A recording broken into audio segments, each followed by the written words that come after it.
오늘은 내란 혐의 두 번째 공판이 열리는 날입니다. 이 자리에서는 윤석열 전 대통령이 피고인석에 앉은 모습 공개될 예정입니다. 네, 관련 내용 임주혜 변호사와 함께 짚어보겠습니다. 변호사님 어서 오십시오. 네, 어서 안녕하세요. 조금 전에 말씀을 드린 것처럼 오늘 두 번째 공판에서는 재판정 촬영이 가능해지게 됐어요. 첫 번째에서는 이게 불허가 돼서 상당히 특혜 논란 같은 것들이 있었는데 어떻게 보십니까? 이렇게 결정한 배경. 그렇습니다. 재판부에서는요, 오늘 이제 진행될 2차 공판 기일에 본격적인 재판이 시작되기 전까지, 그러니까 피고인이 법정 안으로 들어와서 착석하는 부분이라던가 본격적인 공판 시작 전에 변호인과 이야기를 나누는 모습, 이 정도는 촬영을 허가했습니다. 예. 1차 공판 기일에서는 촬영이 불허되었었습니다. 당시 재판부에서 불허 사유를 밝혔었는데, 그러니까 언론사에 이 신청이 늦었기 때문에 피고인에게 촬영에 대한 동의 여부를 물을 시간이 부족했고, 그렇기 때문에 2차 공판 기일부터는 다시 신청이 있다면 재검토하겠다는 의견을 밝혔었거든요. 예. 네. 이제 이런 부분들을 감안하자면 충분히 사전에 협의할 시간을 두고서 신청이 진행이 되었고, 그렇다면은 국민들의 알 권리 측면이라던가 이전 사례들을 비춰봤을 때 촬영 허가를 하지 않을 그럴 사유가 없었다, 이렇게 보여집니다. 네. 그렇기 때문에 오늘부터는 아마도 이 본격적인 공판 시작 전의 모습은 촬영이 이후로도 가능하지 않을까 싶습니다. 네. 그런데 윤석열 전 대통령 측의 입장을 보면 무죄 추정 원칙을 언급하고 있거든요. 그러면 이 무죄 추정 원칙보다 국민의 알 권리가 더 우선됐다고 봐야 되는 겁니까? 사실 촬영이 허가된다고 해서 무죄 추정의 원칙이 저해되는 그럴 우려는 낮다, 이렇게 예. 보여집니다. 이 공판의 전 과정이 생중계로서 허용이 되는 것도 아니고요. 법정 방청 및 촬영에 관한 그 규칙에 따라서 피고인의 동의가 없어도 재판장은 봤을 때 뭐 국민들의 알 권리 측면이라던가 기타 공공의 이익에 따라서 촬영 허가가 인정이 된다고 볼 때는 인정을 할 수 있는 규정이 마련되어 있거든요. 네. 촬영이 허가된다고 해서 어떤 방어권의 행사에 제약이 간다거나 무죄 추정의 원칙이 저해되는 것은 아니다, 이런 판단이 있었다고 보고요. 예. 아마도 윤석열 전 대통령의 변호인단 측에서는 이것이 피고인의 어떤 무죄 추정의 원칙, 그러니까 유죄를 좀 인정하게 하는 그런 인상을 줄 수 있다라는 취지의 의견서를 낼 수는 있겠지만 네. 재판부에서는 예. 이런 항변에 대해서 받아들이지 않았다, 이렇게 평가할 수 있습니다. 변호인들의 초상권 문제도 거론을 했던데 별로 그렇게 공감을 받지 못했던 것 같습니다. 어찌됐건 피고인석에 앉은 모습은 이제는 볼 수 있게 될 것 같은데 포토라인에 선 모습, 이거는 못 본 지 오래된 것 같아요. 이거는 요즘은 없는 겁니까? 이 포토라인에 서는 모습은 볼 수 없다, 이렇게 볼 수 있습니다. 예. 오늘 이제 출석하는 그런 그 과정을 보자면요. 이 피고인이 사실 이 법원 굉장히 근처에서 지금 살고 있습니다. 500m 정도밖에 되지 않는데 아마도 경호 차량을 통해서 이동을 할 것이고요. 법원 지하 주차장으로 들어가도록 되어 있습니다. 이 부분도 이전의 전직 대통령들의 출석 모습과는 조금 다르다, 이렇게 평가를 받고 있는데 일반적인 경우, 보통의 경우라면요. 지하 주차장은 법원에서 이제 근무하고 있는 이제 직원들만 이용할 수 있는 그런 공간이기 때문에, 그러니까 이 법원 밖에서 차량에서 내려서 법원은 직접 걸어 들어가게 되고요. 그렇다면 자연스럽게 이제 언론사들의 어떤 그 취재에 노출이 되게 되어 있습니다. 네. 이걸 우리가 포토라인이라고 불렀었는데 이번에도 이제 서울 고등법원에서 지하 주차장 출입을 허용했습니다. 이유를 들고 있는 게 일단 대통령 경호처에 요청 사항이 있었고 또 이 서부지법 사태, 이런 부분들을 감안했을 때 이 청사를 어떤 보호할 필요성, 그리고 법원 자체의 어떤 통제의 필요성, 이런 부분들을 감안해서 지하 주차장 출입을 허용했다고 밝히고 있습니다. 그렇기 다소 위험한 게 때문에 있긴 하죠. 예. 그렇죠. 그렇기 때문에 이제 피고인은 지하를 통해서 출석을 하게 되고, 그렇다면은 포토라인에 서는 그런 상황 발생하지 않는다, 이렇게 보여집니다. 네. 자, 이번 공판 과정 미리 좀 짚어보겠습니다. 증인이 출석합니다. 조성현 수도방위 사령부 제1경비단장, 그리고 김형기 특수전사령부 대대장에 대해서 윤 전 대통령 측의 반대 신문이 진행이 될 텐데 1차 때 나왔던 증인들이지 않습니까? 1차 때 어떤 거와 좀 다른 비교점이 있을까요? 그렇습니다. 사실 이 두 증인은요, 검찰 측에서 신청한 증인입니다. 그리고 이미 1차 공판에 출석을 해서 주신문, 그러니까 검찰 측의 어떤 증인 신문만을 받은 상황인데요. 시간 부족 등의 이후로 반대 신문은 오늘로 넘어왔습니다. 오늘 이제 반대 신문이 진행이 되는 건데 일단 주신문을 통해서 나온 그런 증언들이 있습니다. 예. 이 반대 신문은 이제 피고인 측 윤석열 전 대통령 측에서 이 나왔던 증언들의 좀 신빙성을 약화시키고 그 증언의 허점 등을 찾아내는 과정이다 이렇게 볼 수 있습니다. 예, 예. 일단 주요 나왔던 그런 증언들을 보면 주신문 과정을 통해서 국회 본청에 내부 진입을 해서 의원을 끌어내라는 지시를 받았다.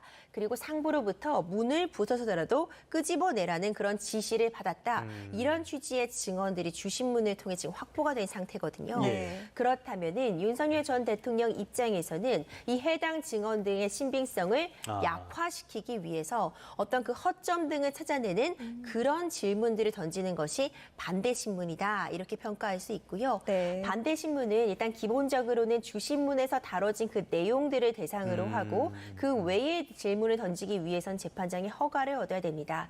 그리고 일정 부분 유도 신문도 허용되는 그런 측면이 있기 때문에 예. 과연 이미 검찰 측의 주신문을 통해 나온 그런 증언들을 어떤 허점이라던가 논리적인 공격을 할 수 있을 것이냐가 오늘 반대 신문에 있어서 핵심적인 쟁점이 될 수 있다 보여집니다. 그 이 반대 신문이라는 거는 윤 전 대통령 측에서 검찰에 유리한 증언 같은 것들을 논파할 필요성이 있는 자리다 이렇게 보면 되겠네요.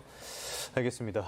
그런데 윤 전 대통령 측에서 증인 신문이 검찰에 유리한 순서대로 진행되고 있다 이렇게 주장을 했거든요. 이거는 무슨 말입니까? 그렇습니다. 이제 이 부분도 오늘 공판에서 좀 다뤄질 수 있는 그런 부분이라고 보여지는데 일단 증인으로 신청돼서 지금 신문이 진행되고 있는 그 당사자가 조성현 제1 경비단장과 그리고 김영기 1 특전 대대장입니다. 사실상 지금 이 증인 신문의 순서를 보자면요. 윤석열 전 대통령으로부터 직접 어떤 지시를 받은 그 당사자가 아니라 그 윤석열 전 대통령으로부터 지시를 받은 그 상부의 지시를 또 받은 전해 들었다. 그렇죠. 예. 당사자라고 보여집니다. 근데 윤석열 전 대통령 입장에서는 어떤 직접적으로 본인에게 먼저 지시를 받은 사람부터 지금 증인 신문을 하는 것이 아니라 어찌 보자면은 더 하위에 있는 그런 예. 지위 체계상의 어떤 그 증인 신문을 먼저 받음으로써 오히려 유죄의 심증을 더 강화시키는 그런 순서로서 증인 신문이 이루어지고 있다. 또 이런 주장을 펴고 있습니다. 이 증인 신문의 순서도 매우 중요한데 검찰 측에게 유리한 순서로서 증인 신문이 먼저 이루어지는 부분에 대한 문제점을 지적하고 있다고 보여지고요. 재판부에서 일단 오늘 이 재판의 순서상 이 반대 신문 먼저 진행을 하고 피고인 측이 지금 주장을 하고 있는 어떤 증거들의 증거 능력 문제나 증인 신문의 순서 관련 문제들도 아마 논의가 이루어질 것이다 이렇게 보여집니다. 네, 조금 전에 그 증거 능력을 말씀하셔서요.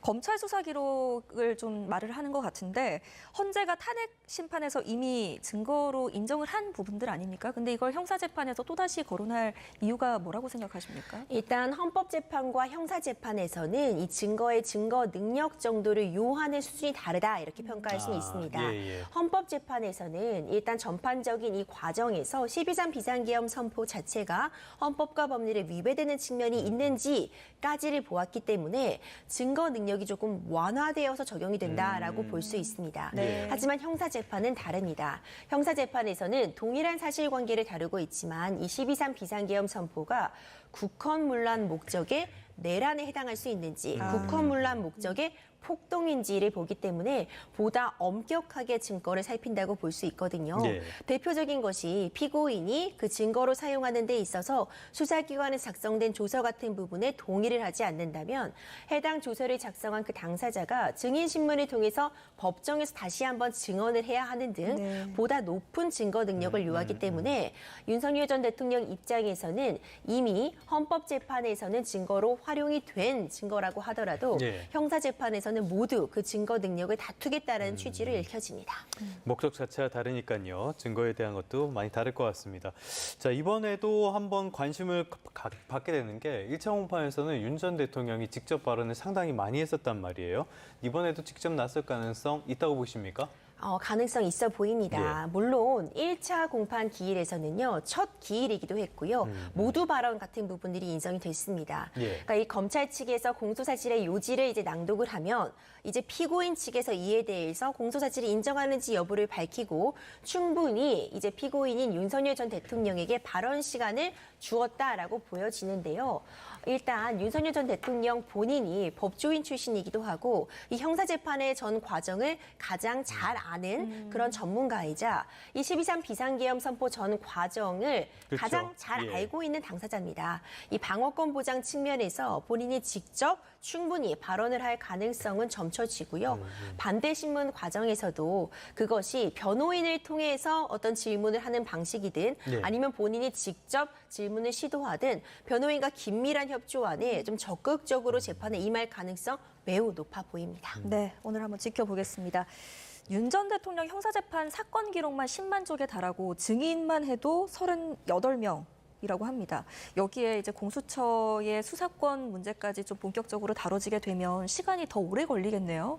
그렇습니다. 재판부에서는 일단 기본적으로 2주의 재판을 3번 정도 진행하겠다. 2주 동안 3번 차례의 공판을 진행할 것이다라고 예측을 하고 밝히고 있는데 이런 속도에도 불구하고 사실상 시간은 상당 부분 소요될 것이라 보입니다. 일단 수사 기록, 재판 기록만 관련해서도 10만 쪽이 넘는다는 이야기 나오고 있고요. 네. 지금 신청된 증인, 주요 증인만 38명인데 증인도 추가될 가능성이 있습니다. 앞선 사례 보더라도 증인 2명 주신문 하는 데만 사실 한 공판 기일이 모두 소요가 되었고 반대 신문은 이미 다음 기일로 넘어온 상태입니다. 이런 부분들을 감안하자면은 이 1심이 소요되는 데만 해도 6개월이 훨씬 넘을 것이다. 이런 예측이 충분히 가능한 상황입니다. 6개월만 돼도 꽤 빨리 진행됐다라는 느낌이 들 것 같은 그런 상황이 아닌가 싶습니다. 자, 이 부분도 한번 살펴봐야 될 것 같아요. 윤 전 대통령이 지금은 내란 우두머리 혐의로만 기소가 돼 있단 말이에요. 다른 피의자들은 직권 남용 혐의까지 함께 묶여 있는데 그렇다면 추가 기소 가능성도 조만간 이뤄질 가능성이 크다 이렇게 봐야겠죠? 네, 추가 기소 가능성은 열려 있습니다. 대표적인 것이 이제 직권남용 혐의 볼 수 있는데 공수처에서 애초에 이 윤석열 대통령에 대한 사건을 수사하면서 직권남용 혐의의 관련 사건으로서 내란죄를 수사했다 이렇게 밝히고 있습니다. 결국 윤석열 전 대통령이 대통령으로서의 권한을 남용해서 의무 없는 일을 하게 했다거나 하는 것이 직권남용 혐의인데요. 다른 관련자들은 사실상 모두 직권남용 혐의도 함께 수사와 재판이 진행되고 있었습니다. 다만 윤석열 전 대통령 같은 경우에는 대통령의 불소추 특권에 따라서 내란 외환해제 외에는 현직 중에는 형사상 소추되지 않는다는 조항 때문에 직권남용 혐의는 빠져 있었지만 이번 파면 결정으로 인해서 직권남용 혐의 역시도 기소가 가능한 상황이고요. 그렇다면 수사기관 입장에서도 관련된 그런 자료들, 이 증거들을 마련하는 대로 직권남용 혐의에 대해서도 추가 기소할 가능성 매우 높아 보입니다. 네, 알겠습니다. 마지막으로 짧게 하나 여쭐게요. 검찰이 지금 형사재판과 또 별개로 정치 브로커 명태균 씨의 여론조작 의혹을 또 수사하고 있습니다. 지난해 총선 국민의힘 예비후보였던 김상민 전 검사 불러서 조사하기도 했는데 이제 이 조사가 마무리가 되고 나면 김 여사를 불러서 대면 조사할 가능성 어떻게 보세요? 가능성 열려 있습니다. 김상민 전 검사 같은 경우에는 이제 김건희 여사가 명태균 씨에게 이제 공천 개입 의혹으로서 이 김상민 전 검사도 공천을 받을 수 있도록 힘써달라고 명태균 씨에게 이야기를 했다. 이런 부분들이 지금 쟁점이 되고 있거든요. 김상민 전 검사에 대한 조사도 진행이 되고 있습니다. 이 수사가 진행이 되는 과정에 따라서 실제로 어떤 통화 내역이라던가 공천을 개입한 그런 의혹들, 그런 정황들이 확인이 된다면 이제 김건희 여사에 대한 소환 조사 가능성도 매우 높다. 결국 최종적으로는 어떤 자료들이 마무리되는 대로 최후 단계에서는 김건희 여사에 대해서 소환을 통해서 관련된 공천 개입 의혹에 대한 집중적인 수사가 진행될 가능성 매우 높아 보입니다. 결론이 나기까지는 여러 사안들이 시간이 상당히 필요해 보이긴 하겠지만요. 실질적인 진실이 밝혀질 것, 이 부분은 믿어 의심치 않도록 하겠습니다. 지금까지 임주혜 변호사와 함께 관련 내용 짚어봤습니다. 오늘 말씀 고맙습니다.